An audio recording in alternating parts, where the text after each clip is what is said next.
ইতিমধ্যেই আয়ুষ্মান ভারতের আবেদন ফর্ম প্রকাশ হয়ে গেছে। সম্পূর্ণ ইংরেজি ভাষায় একটি 6 পাতার আবেদন ফর্ম প্রকাশ করা হয়েছে এবং যারা গ্রামে থাকেন বা শহরে থাকেন উভয়ের ক্ষেত্রেই কিন্তু এখানে কিছু কিছু আলাদা তথ্য দিয়ে এই ফর্মটি ফিল আপ করতে হবে। পাশাপাশি যারা 70 বছরের বেশি রয়েছেন তাদের ক্ষেত্রেও কিন্তু কিছু আলাদা তথ্য দিয়ে এই ফর্মটি ফিল আপ করতে হবে এবং এই ফর্মটি আপনারা কিভাবে ফিল আপ করবেন সম্পূর্ণ নির্ভুলভাবে একদম সুন্দর করে, তো সেই বিষয়টাই আজকের এই ভিডিওতে আপনাদেরকে দেখাচ্ছি। তার সঙ্গে সঙ্গে জানাচ্ছি এই যে আবেদন ফর্মটি আপনারা কোথায় পাবেন এবং কোথায় কিভাবে জমা করবেন। তো চলুন ভিডিওর আলোচনা আমরা শুরু করি। তো আপনারা ইতিমধ্যেই অন স্ক্রিন দেখতে পাচ্ছেন সেই আবেদন ফর্মটি। দেখুন বলা রয়েছে Ayushman Bharat Pradhanmantri Jan Arogya Yojana format of new enrolment West Bengal. এখানে দেখতে পাচ্ছেন ডেট দেওয়া রয়েছে। তো এই ডেটটা কিন্তু আপনারা আগেই লিখবেন না, আপনারা যেই দিন ফর্মটি জমা করবেন সেই দিনের তারিখটি এখানে দেবেন। তারপর দেখুন এখানে বলা রয়েছে যে বেসিক বেনিফিশিয়ারি ডিটেলস। এখানে আপনার আধার কার্ড নাম্বার,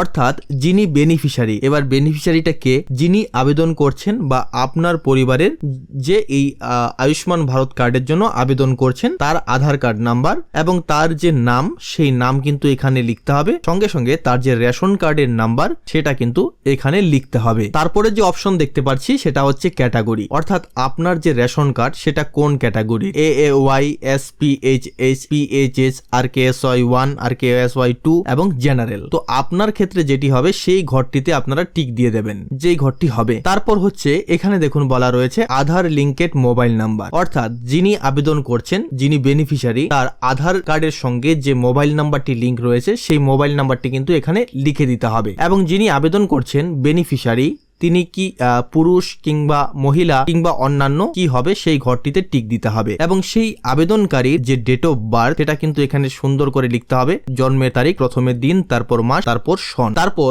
এখানে অপশন রয়েছে full address, house, street, village, ward. আপনাদের ক্ষেত্রে যেইগুলি প্রযোজ্য হবে তো আপনার সম্পূর্ণ ঠিকানা এখানে লিখে দেবেন। তারপর এখানে দেখতে পাচ্ছেন আরো একটি অপশন রয়েছে সেটা হচ্ছে ডিস্ট্রিক্ট, তো আপনার যে জেলা সেটা লিখবেন। তারপর হচ্ছে আপনার যে ব্লক সেই ব্লকটা এখানে লিখবেন। তারপর হচ্ছে আপনার যে গ্রাম পঞ্চায়েত বা ওয়ার্ড কি রয়েছে সেটা এখানে লিখবেন। তারপর হচ্ছে ফ্যামিলি হেড নেম, তার মানে যিনি আবেদন করছেন তিনি কি ফ্যামিলি হেড বা পরিবারের অন্য কেউ আবেদন করছে, ফ্যামিলি হেডে অন্য কেউ থাকতে পারে। যদি অন্য কেউ থাকে ফ্যামিলি হেডে পরিবারের তাহলে তার নামটা এখানে লিখে দেবেন। তারপর হচ্ছে টোটাল ফ্যামিলি মেম্বারস, তারপর এখানে দেখতে পাচ্ছেন টোটাল ফ্যামিলি মেম্বার, অর্থাৎ আপনার পরিবারে কতজন সদস্য রয়েছে এবং যিনি আবেদন করছেন তার যে প্যান কার্ড নাম্বারটা সেটা কিন্তু এখানে লিখতে হবে। দেখুন এখানে বলা হয়েছে ইলেকটোরাল ডিটেলস ইফ অ্যাবভ 18, অর্থাৎ যিনি আবেদন করছেন, যার নামে এই আয়ুষ্মান ভারত কার্ডের জন্য আবেদন করছেন, তিনি যদি 18 বছরের উপরে হয়ে থাকেন তাহলে তার যে ভোটার কার্ডের নাম্বার সেটা এখানে দিতে হবে। তারপর দেখুন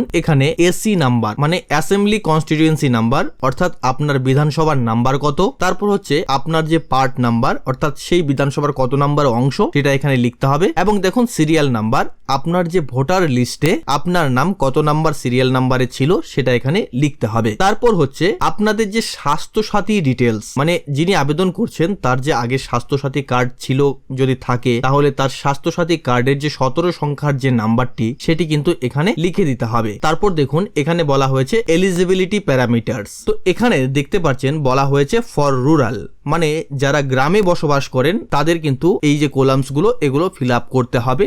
তারপর দেখুন এখানে একটি অপশন রয়েছে female headed household with no adult member between age 16 to 59, অর্থাৎ আপনার পরিবারটি যদি একটি মহিলা প্রধান পরিবার হয় এবং সেখানে যদি কোনো 16 থেকে 59 বছর বয়সের কোনো প্রাপ্তবয়স্ক পুরুষ প্রধান যদি থাকে তাহলে ইয়েস করবেন এবং না থাকলে নো করবেন। তারপর দেখুন এখানে বলা হয়েছে যে আপনার পরিবারে যদি কোনো প্রতিবন্ধী মেম্বার থাকে তাহলে ইয়েস এবং না হলে এখান থেকে নো করবেন। তারপর হচ্ছে আপনি SC ST কি না, যদি আপনি SC ST হয়ে থাকেন তাহলে ইয়েস এবং না হলে নো করবেন। তারপর দেখুন এখানে বলা হয়েছে landless house hold driving major part of their income from manual casual labour. এখানে বলা হয়েছে যাদের জমি জায়গা নেই এবং পরিবারের ইনকাম আসে শ্রমিক মজদুরি করে, যদি হয় তাহলে হ্যাঁ এবং যদি না হয় তাহলে নো। তারপর দেখুন বলা হয়েছে যে এখানে destitute and living on alms, মানে যারা নিঃস্ব ভিক্ষাবৃত্তি করে জীবনযাপন করে, যদি হ্যাঁ হয় তাহলে হ্যাঁ, আর যদি না হয় তাহলে নো। তারপরে দেখুন এখানে বলা হয়েছে ম্যানুয়াল স্ক্যাভেঞ্জার্স ফ্যামিলিজ, অর্থাৎ যারা হাতে মল পরিষ্কারের কাজ করেন, যদি এমন হয় তাহলে হ্যাঁ, আর যদি না হয় তাহলে না। তারপর দেখুন এখানে বলা হয়েছে প্রিমিটিভ ট্রাইবাল গ্রুপ, যদি আপনি আদি উপজাতি গোষ্ঠী হয়ে থাকেন তাহলে ইয়েস এবং না হলে নো। তারপর দেখুন বলা হয়েছে যদি কেউ আইনত মুক্তিপ্রাপ্ত ঋণ দাস হয়ে থাকেন তাহলে ইয়েস এবং না হলে নো করবেন। তারপর দেখুন এখানে বলা হয়েছে যারা শহরে বসবাস করেন তাদের জন্য এখান থেকে ফিল আপ করতে হবে, মানে টিক দিতে হবে। এখানে দেখুন বলা হয়েছে যারা ময়লা পরিষ্কারের কাজ করেন, যদি হ্যাঁ হয় তাহলে হ্যাঁ, আর যদি না হয় তাহলে না। তারপর হচ্ছে বেগার, অর্থাৎ যারা ভিক্ষা করেন, যদি কেউ ভিক্ষা করেন তাহলে ইয়েস এবং না করলে নো। তারপর দেখুন এখানে বলা হয়েছে ডোমেস্টিক ওয়ার্কার, যারা লোকের বাড়িতে কাজ করেন অর্থাৎ পরিচায়িকার কাজ করেন, তাহারা যদি হয়ে থাকেন তাহলে ইয়েস করবেন আর না হলে নো করবেন। তারপর দেখতে পাচ্ছেন street vendor, cobbler, hawker and other service providing working on streets, মানে যারা ফেরিওয়ালা কিংবা মুচি বা হকার বিভিন্ন যারা রয়েছেন আর কি, বা অন্যান্য কোনো কাজ করেন যারা রাস্তার উপরে কাজ করেন, যদি তেমন কোনো কিছু হয়ে থাকে তাহলে ইয়েস এবং না হলে নো করবেন। যে যারা মানে নির্মাণ শ্রমিক কিংবা মনে করুন জলের মিস্ত্রি বা মেশন বা কোনো শ্রমিক বা রং মিস্ত্রি বা ঝালাই মিস্ত্রি, সিকিউরিটি গার্ড কিংবা যারা কুলি কিংবা অন্যান্য যারা মাথায় লোড বহন করে, এই ধরনের কাজ যদি কেউ করে থাকেন তাহলে ইয়েস এবং না হলে না করবেন। তারপর দেখুন বলা হয়েছে সুইপার, স্যানিটেশন ওয়ার্কার এন্ড মালি, তার মানে কেউ যদি সুইপারিং এবং স্যানিটাইজেশন পরিষ্কার পরিচ্ছন্নতা করার কাজ করেন বা মালির কাজ করেন তাহলে কিন্তু এখানে ইয়েস করবেন, না হলে নো করবেন। তারপর দেখুন এখানে বলা হয়েছে যারা গৃহভিত্তিক কর্মী কিংবা হচ্ছে কোনো শিল্পী কিংবা হচ্ছে কোনো হস্তশিল্পী বা কোনো দর্জি যদি হয়ে থাকেন তাহলে ইয়েস কিংবা না হলে নো। তারপর দেখুন বলা হয়েছে ট্রান্সপোর্ট ওয়ার্কার, যারা কোনো ট্রান্সপোর্টে কাজ করেন কিংবা কোনো ড্রাইভার, কন্ডাক্টর বা হেল্পার, ড্রাইভার অ্যান্ড কন্ট্রাক্টর এবং হচ্ছে কার্ট পুলার এবং রিক্সা পোলার যদি হয়ে থাকেন তাহলে ইয়েস এবং না হলে নো করবেন। তারপর হচ্ছে দেখুন বলা হয়েছে শপ ওয়ার্কার, যারা বিভিন্ন দোকানে কাজ করেন, অ্যাসিস্ট্যান্ট, পিয়ন কিংবা small establishment helper, delivery assistant বা অ্যাটেন্ডেন্স, ওয়েটারের কাজ যারা করেন, যদি হয়ে থাকেন তাহলে ইয়েস এবং না হলে না করবেন। তারপর দেখুন বলা হয়েছে ইলেকট্রিশিয়ান, মেকানিক, অ্যাসেম্বলার এবং রিপেয়ার ওয়ার্কার যারা রয়েছেন তাহলে ইয়েস করবেন এবং না হলে নো করবেন। তারপর দেখুন এখানে বলা হয়েছে যে ওয়াশারম্যান এন্ড চৌকিদার যদি কেউ থেকে থাকেন তাহলে ইয়েস আর না হলে নো। তারপর দেখুন বলা হয়েছে এডিশনাল ইনফরমেশন, তো এখানে আপনার পরিবারে যদি 70 বছরের উপরে কোনো কেউ থেকে থাকে তাহলে ইয়েস এবং না হলে নো করে দেবেন। তারপর দেখতে পাচ্ছেন no of my family members আর আশা, অঙ্গনওয়াড়ি ওয়ার্কার এবং অঙ্গনওয়াড়ি হেল্পার, যদি কেউ থেকে থাকে তাহলে ইয়েস এবং না হলে নো। তারপর দেখুন এখানে বলা হয়েছে যে আপনার ফ্যামিলির ইনকাম যদি 8 লাখ পার ইয়ার হয়ে থাকে তাহলে ইয়েস এবং না হলে নো করে দেবেন। তারপর দেখুন বলা হয়েছে আপনার পরিবারের কেউ যদি ইনকাম ট্যাক্স দেয় তাহলে এখানে ইয়েস এবং না হলে নো করবেন। তো দেখুন এখানে বলা হয়েছে 2026 সালে যে এসআইআর হয়েছে বা 2026 সালের যে পোল হয়েছে, সেই পোলে আপনার নাম অ্যাবসেন্ট কিংবা শিফটেড কিংবা ডেট কিংবা ডিলিটেড ভোটার লিস্ট হিসেবে পাওয়া গেছে কিনা, যদি হ্যাঁ হয় তাহলে হ্যাঁ আর না হলে নো করে দেবেন। তারপর দেখতে পাচ্ছেন যে আপনার কি কোনো ট্রাইব্যুনালে আপিল এসআইআর এর জন্য আপিল করেছেন কিনা বা সেটা এখনো পেন্ডিং রয়েছে কিনা, যদি হ্যাঁ হয় তাহলে হ্যাঁ আর না হলে নো করে দেবেন। তারপর হচ্ছে আপনি সিএ এর জন্য আবেদন করেছেন এবং সেটা কি এখনো পেন্ডিং রয়েছে কিনা, যদি হ্যাঁ হয় তাহলে হ্যাঁ আর যদি না হয় তাহলে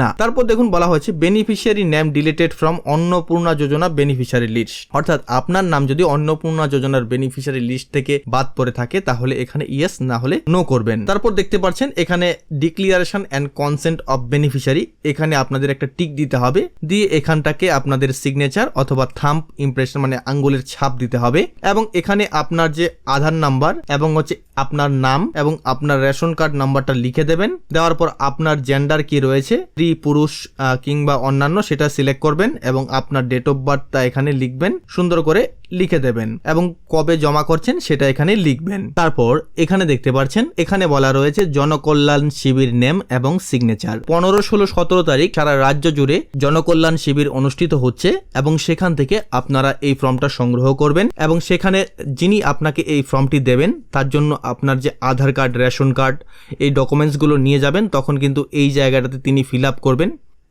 নিয়ে গিয়ে তা দিয়ে আপনারা এই ফর্মটি নিয়ে আসবেন এবং যে জনকল্যাণ শিবির থেকে আপনি ফর্মটি তুলেছেন তার নাম এবং যিনি দিয়েছেন তার সিগনেচার থাকবে। তো যারা 70 বছরের উপরে মেম্বার রয়েছেন যাদের আবেদন হবে তাদের ক্ষেত্রে দেখুন বলা হয়েছে ফর্ম ফর ভয় বন্দনা স্কিম ফর বেনিফিশিয়ারি এজ, যাদের বয়স 70 বছরের উপরে। তো ঠিক একই রকম তথ্য উপরে যা দেখতে পারলেন সমস্ত একই তথ্য চাওয়া হয়েছে, খালি আলাদা করা হয়েছে। সমস্ত তথ্য একই চাওয়া হয়েছে, একইভাবে আপনারা সমস্ত কিছু এখানে ফিল আপ করবেন। ফিল আপ করার পর যিনি আবেদন করছেন তার এখানে ডিক্লারেশন এন্ড কনসার্নটা দিয়ে এখানে সিগনেচার বা থাম্ব ইমপ্রেশন দিয়ে আপনাদের কিন্তু জমা করতে হবে। বাকি সব একই রকম রয়েছে, কোনো পরিবর্তন হচ্ছে না। তো এবার বিষয় হচ্ছে এই যে আবেদন ফর্মটা এটা আপনারা কোথায় পাবেন এবং কোথায় জমা করবেন। তো জানিয়ে রাখি যে আগামী 15, 16, 17 এই 3 দিন সারা রাজ্য জুড়ে বিভিন্ন এলাকায় জনকল্যাণ শিবির হবে। সেই শিবিরগুলিতে আপনারা এই ফর্মটি পেয়ে যাবেন। আপনারা আপনাদের যে নির্দিষ্ট ডকুমেন্টস, আধার কার্ড, রেশন কার্ড, এই সমস্ত ডকুমেন্টস নিয়ে যাবেন এবং সেই সমস্ত জনকল্যাণ শিবির থেকেই ফর্মগুলো নেবেন।